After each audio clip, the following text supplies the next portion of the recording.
Are film companies using race swapping and diversity as a crutch for better representation, or just another marketing gimmick to make more money? Why can't writers write good, decent stories or newly created stories with their race swap diverse cast? Why does Hollywood feel the need to make up for the whitewashing and mistreatment for non-whites in the film industry of the past? Is it just to pander and cater to certain audiences with poor written stories? What is a better solution to all this? There may not be a definite one, but there sure are options to choose from. Before we dive into this topic, I would like for y'all to like, share, and hit that subscribe button. All clear? Race swapping, in simple terms, or race bending, is the changing of a race, usually white, or ethnicity of a character by a movie studio, publisher, etc. This is usually done on pre-existing fictional characters. To me, race swapping is basically blackwashing, but we're going to expand on that later on in the video. Diversity means to include or involve people from multiple social and ethnic backgrounds, also different genders and sexual orientation.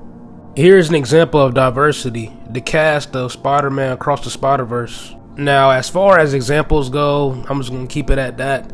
I'm not going to just hoard y'all with a whole bunch of them. Okay, race swapping is pretty much slang for race bending. But for this video, I'm just going to keep saying race swapping instead of race bending.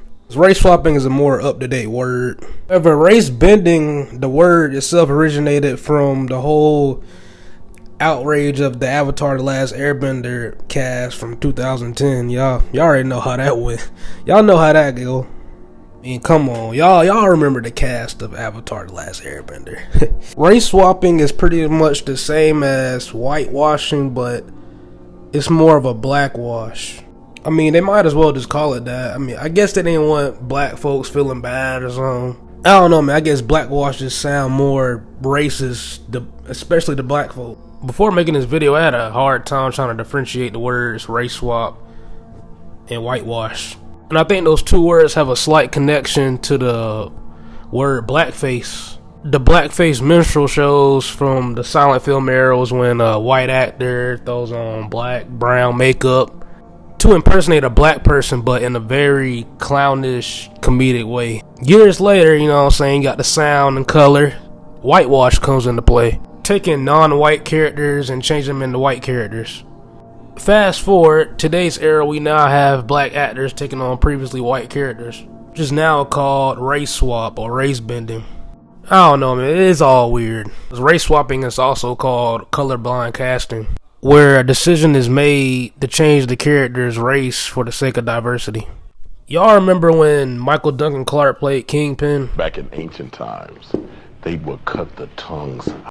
I think the idea to give a non-white actor a white character was something that was experimental pre-2010s, but then became more prevalent when Disney just started buying up all these major franchises and film companies. This includes Marvel, Star Wars, 20th Century Fox, etc.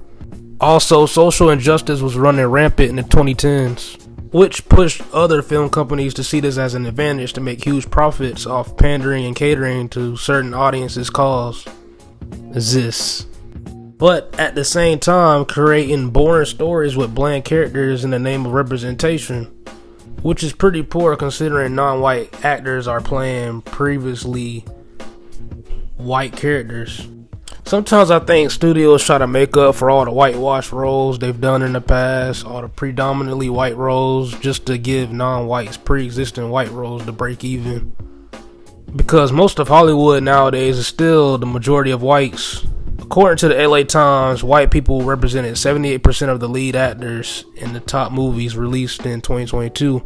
According to Zippia.com, the most common ethnicity of film crews is white, followed by Hispanic or Latino 21.7%, Black or African American 14.4%, and unknown 5.5%. I think the whole Hollywood is becoming more equal and fair thing as a marketing ploy to make audiences and consumers think that Hollywood is for the diverse representation, fight against social injustice cause, but it's all just to escape criticism take the cheaper route of telling rehashed, recycled stories with the focus shifted more towards how diverse and well represented a TV/movie is, rather than creating something new or better with those characters. I mean, at the end of the day, you still have to write something to keep audiences engaged and interested. And it confirms the worst. Somehow Palpatine returned. I'm being crazy repetitive right now, but I just want to stress to y'all how these huge film companies could really care less about who's represented and which group of races aren't, or which characters should be race swapped.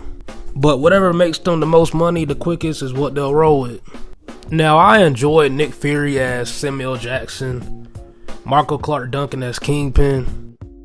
I even like Idris Elba as Heimdall, Denzel as the Equalizer. I like Morgan Freeman as Red from the Shawshank Redemption, Jeffrey Wright as Commissioner Gordon from the Batman.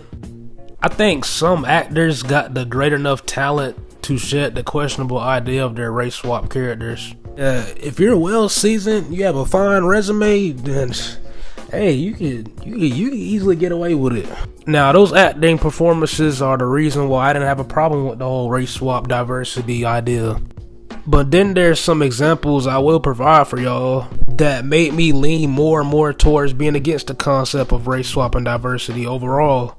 I mean, come on. British-born Jamaican Jodie Turner portrayed English Queen Anne Boleyn. Sorry, y'all. Boleyn. Another Jamaican actress, Adele James, playing Queen Cleopatra. Uh-oh, y'all starting to see the pattern? In a Netflix docu-series called African Queens, also produced and narrated by Jada Pinkett. Man, come on, man. And yeah, I really do think that Hollywood will use other black actors to help push these race swap historic roles that hurts ancient history a lot. Oh man, Hollywood's constant appeasement and pandering to black folks and other non-white folks. I'm gonna get to that later on in the video though. Another example is the Velma TV series. Became one of the lowest rated TV shows of 2023 according to IMDb. Oh man, I'm just messing up. IMDb. There you go. Also being heavily criticized for his South Asian stereotypes, poor comedy, etc. Can't forget about Michael B. Jordan as the Human Torch off the Fantastic Four 2015 box office. Ooh man, like what was that all about? Now don't get me wrong, Michael B. Jordan is a very, very talented actor. It's just bothersome when Hollywood do these things, man.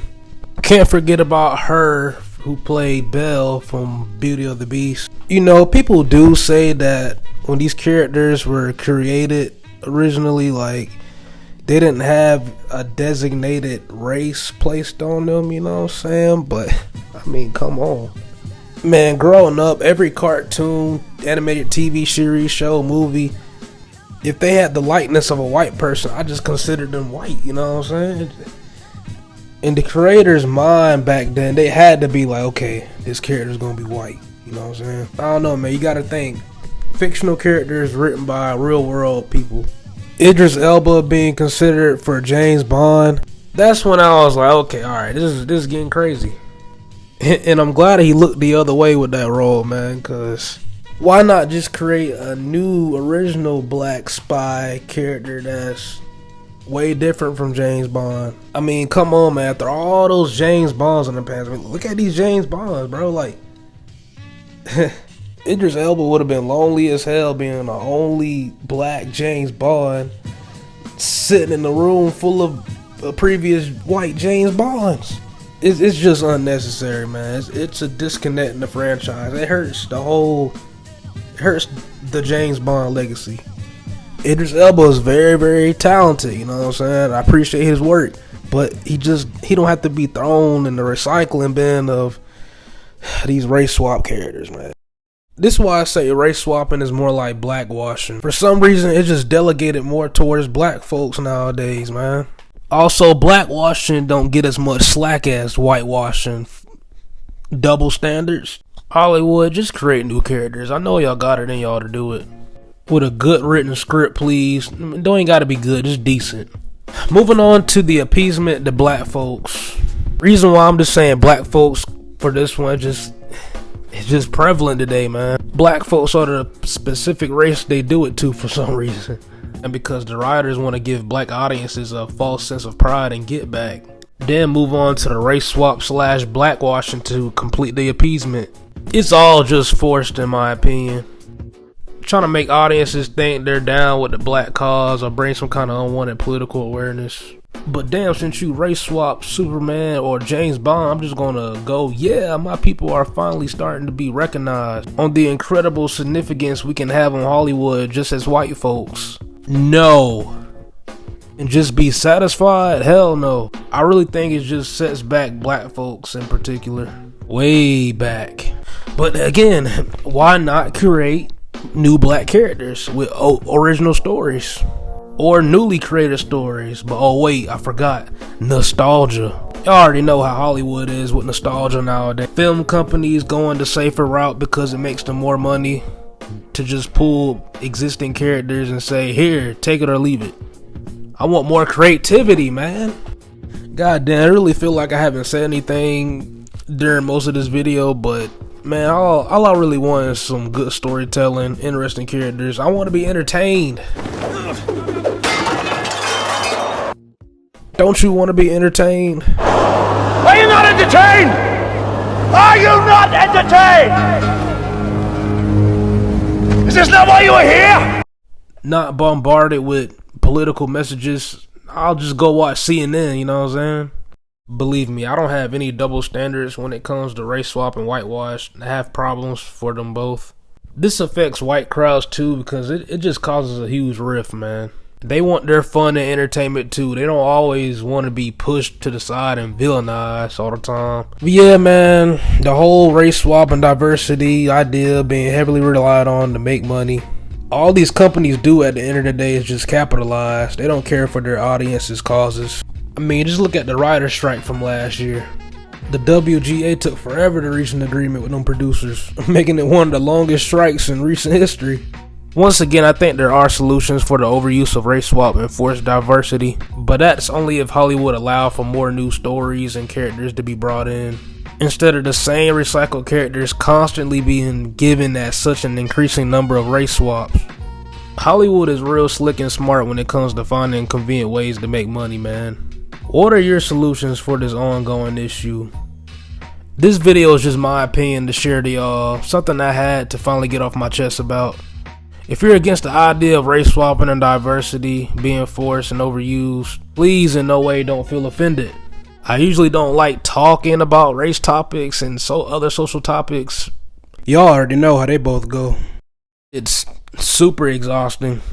One positive thing I will say about this is that Hollywood has changed remarkably over the years, especially when it comes to race and diversity. From blackface minstrels, predominantly white roles, a space for black creators and actors to individually shine together, all the way down to multiple ethnicities being in one movie / TV show. What are your thoughts on race swapping and diversity? Is it hurting or helping Hollywood? Is it selling or swelling it up? Or is it just both? Before I go, I would like for y'all to like, comment, share, and subscribe if you haven't already. Something just ain't right about all this. I'll see y'all in the next video. Dart checking out. Peace. Lunchroom utensils, the official color for this planet is green, which grows in pockets of them people willing to scheme. Ain't no expose, these facts are from the mouth, profiling through the island with that wind from down south. At last, be the world broadcast of the